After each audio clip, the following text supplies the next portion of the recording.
बिस्मिल्लाहिर्रहमानिर्रहीम अस्सलाम वालेकुम डियर स्टूडेंट। आज हम डी कॉम पार्ट 1 की जो फाइनेंशियल अकाउंटिंग की बुक है गुल अमीर मलिक साहब की, उसका जो चैप्टर नंबर 8 है बैंक रिकन्सिलिएशन स्टेटमेंट, उसकी एक्सरसाइज नंबर 15 आज हम करने जा रहे हैं। तो एक्सरसाइज नंबर है 15। From the following particulars relating to the business of Sultan company prepare bank reconciliation statement. तो यहाँ पे जो सुरताज कंपनी है, ये कंपनी का नाम है। ये आपने बैंक रिकन्सिलिएशन स्टेटमेंट के ऊपर लिखनी है और हमने बैंक रिकन्सिलिएशन स्टेटमेंट बनानी है। तो सबसे पहले बताया गया है कि बैलेंस एज पर पासबुक का जो बैलेंस है एज ऑन अप्रैल 30 2013 को 18,000 है। तो बैलेंस एज पर पासबुक का बैलेंस 18,000 है। डियर स्टूडेंट, यहाँ पे अगर आप देखें तो पासबुक का बैलेंस 18,000 तो आपको बता दिया गया है, लेकिन पासबुक के बैलेंस के साथ डेबिट और क्रेडिट नहीं लिखा गया। तो डियर स्टूडेंट, मैंने आपसे ये कहा था कि जब भी आपको बैलेंस के बारे में ना बताया जाए कि ये डेबिट है कि क्रेडिट है, तो आपने हमेशा फेवरेबल बैलेंस लेना है। तो अब हम देखते हैं कि पासबुक का फेवरेबल बैलेंस कौन सा होता है। तो यहाँ देखें, पासबुक का फेवरेबल बैलेंस होता है क्रेडिट बैलेंस। तो आपने यहाँ पे क्रेडिट बैलेंस लेना है।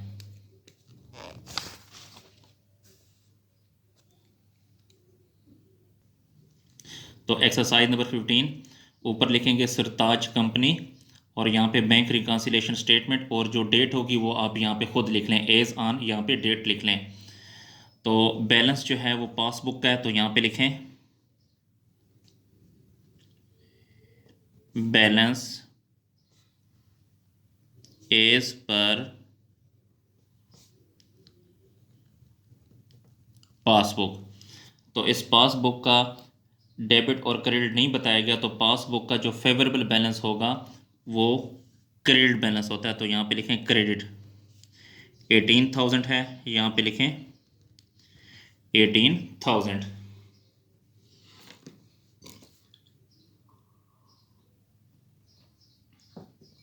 उसके बाद अब क्वेश्चन की तरफ जाते हैं। सेकंड में कहता है cheques issued but not presented for the payment 2500। Cheque हमने इशू किए लेकिन वो पेमेंट के लिए प्रेजेंट नहीं हुए। चेक हमने इशू किए लेकिन पेमेंट के लिए प्रेजेंट नहीं हुए। डियर स्टूडेंट, ये हमारे पास डेटा है। तो चेक हमने इशू किए लेकिन पेमेंट के लिए प्रेजेंट नहीं हुए। जब हमने चेक इशू किए तो हमने कैश बुक में क्रेडिट कर दिए। But not presented for the payment, लेकिन बैंक में पेमेंट के लिए प्रेजेंट नहीं हुए, यानी बैंक ने डेबिट नहीं किए, तो आपने इसको डेबिट कर देना है। तो इस ट्रांजैक्शन को आप बैंक रिकन्सिलिएशन स्टेटमेंट में डेबिट कर दें। डियर स्टूडेंट, पहले यहाँ पे देखें क्रेडिट लिखा हुआ है, तो पहले यहाँ पे लिखें ऐड और यहाँ पे लिखेंगे लेस। और पहले यहाँ पे क्रेडिट लिखा हुआ है, तो यहाँ पे आपने लिखना है क्रेडिट और यहाँ पे लिखना है डेबिट लिखेंगे। तो वो ट्रांजैक्शन में दोबारा पढ़ देता हूँ। Cheque issued but not presented for the payment. Cheque हमने इशू कर दिए लेकिन पेमेंट के लिए प्रेजेंट नहीं हुए, यानी बैंक ने डेबिट नहीं किए, तो ये डेबिट है, यहाँ पे डेबिट कर दें। यहाँ पे लिखें अनप्रेजेंटेड चेक, अनप्रेजेंटेड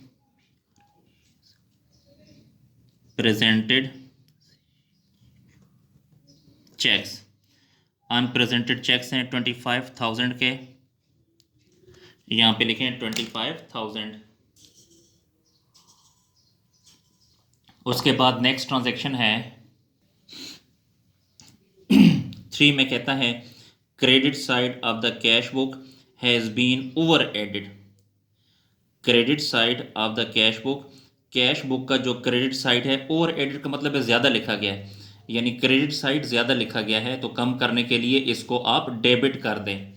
कम करने के लिए इसको डेबिट कर दें। तो इसको हमने डेबिट करना है, ये डेबिट लिखा हुआ है, तो यहाँ पे लिखें credit side of the cash book over added. Credit side of cash book over added.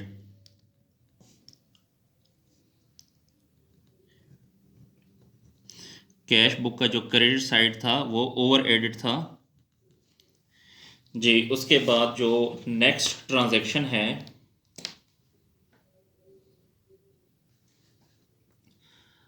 4 में, cheques deposited but not credited by the bank. Cheque हमने डिपॉजिट किए हैं but not credited by the bank, bank ने credit नहीं किए। जब bank ने credit नहीं किए तो हम इसको क्रेडिट कर देंगे जी। तो हमने इसको क्रेडिट करना है, ये क्रेडिट लिखा हुआ है तो यहाँ पे लिखें cheque deposited but not credited, cheque deposited but not credited.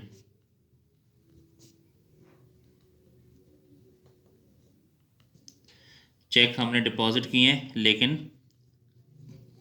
Credit नहीं हुए, तो अब हमने इसको क्रेडिट कर दिया है जी। उसके बाद जो नेक्स्ट ट्रांजैक्शन है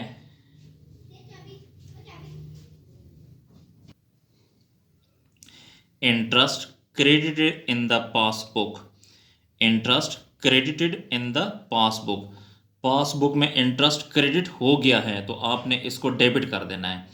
ये जो 25 रुपया है इसको आपने डेबिट कर देना है जी। अगली एंट्री भी मैं पढ़ देता हूँ तो वो भी लिख लेते हैं। नंबर 6 में बैंक हैज़ रॉन्गली क्रेडिटेड, देखें ये रॉन्गली क्रेडिटेड है ना, मैंने आपसे कहा था अगर कोई एंट्री डेबिट हो तो क्रेडिट कर दो, क्रेडिट हो तो डेबिट कर दो, तो यहाँ पे ये रॉन्गली क्रेडिटेड तो आप इसको डेबिट कर दें। तो ये दोनों ट्रांजैक्शन अब हम करते हैं जी। Interest credit in the passbook 25, passbook में क्रेडिट हो गया तो आप इसको डेबिट कर दें, तो ये डेबिट है तो यहाँ पे लिखेंगे interest credited in passbook, interest credited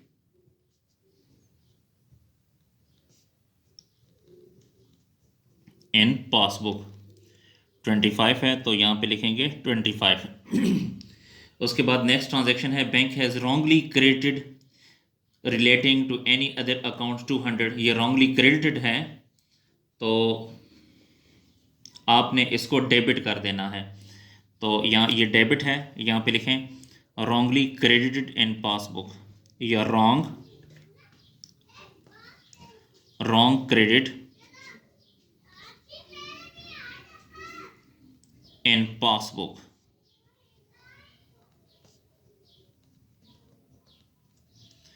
to 200 है तो यहाँ पे लिखेंगे 200 जी। डियर स्टूडेंट इसका अब हम टोटलिंग करते हैं।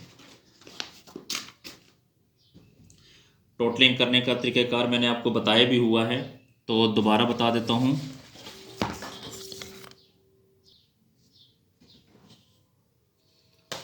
इसमें आपने सबसे पहले ये जो ऐड की एक ट्रांजैक्शन है तो इसको पहले आप क्लोज करें,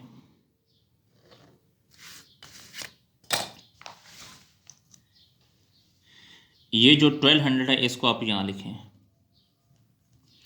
इसी तरह जिस तरह हमने इसको यहाँ लिखा इन चारों को भी जमा करके यहाँ लिखें, तो जमा करें 25,000 जमा 300 जमा 25 और जमा 200, इन चारों को हमने जमा किया तो ये आया 25,525, 25,525 जी। अब यहाँ पे देखें ऐड लिखा हुआ है तो इसको और इसको ऐड करेंगे तो ये आ जाएगा 18,000 जमा 1200, ये आएगा 19,200। फिर देखें यहाँ पे लेस लिखा हुआ है तो 19,200 में से 25,525 को लेस करें तो ये आ जाएगा 6,325 जी। ये जो है चूँकि माइनस में आ रहा है क्योंकि ऊपर छोटी रकम है यहाँ बड़ी है, तो जब ये माइनस में आ रहा है उसके साथ माइनस लिखना नहीं है आपने, लेकिन ये ओवरड्राफ्ट बैलेंस है। तो मैंने आपसे कहा था जो यहाँ पे लिखा होगा उसका उलट आपने लिखना है। तो यहाँ पे लिखा है बैलेंस एज पर पासबुक, तो यहाँ पे आप लिखें balance as per cash book, balance as per cash book जी। डियर स्टूडेंट हमारा जो क्वेश्चन है वो कंप्लीट हुआ। डियर स्टूडेंट, इन वीडियोस को अपने दोस्तों और स्पेशली क्लास फेलो के साथ शेयर करें ताकि वो भी इससे फ़ायदा हासिल कर सकें। डियर स्टूडेंट, इसके अलावा अगर आपको DCOM पार्ट 1 की जो मैथ स्टेट है उसका अगर सोल्यूशन चाहिए, उसके मुकम्मल लेक्चर्स चाहिए, तो वो भी मैंने अपलोड किए हुए हैं, तो आप मेरे चैनल की प्लेलिस्ट में जाके वहाँ से हासिल कर सकते हैं। अगर आपको मैथ स्टेट में या अकाउंटिंग में या कोई भी कहीं पर भी कोई मसला आ रहा है या कोई पॉइंट आपको समझ नहीं आ रहा, तो आप कमेंट सेक्शन में जाकर मुझसे पूछ सकते हैं। चलें बच्चों, इसको भी आप लोग नोट कर लें। जी शुक्रिया, अल्लाह हाफिज़।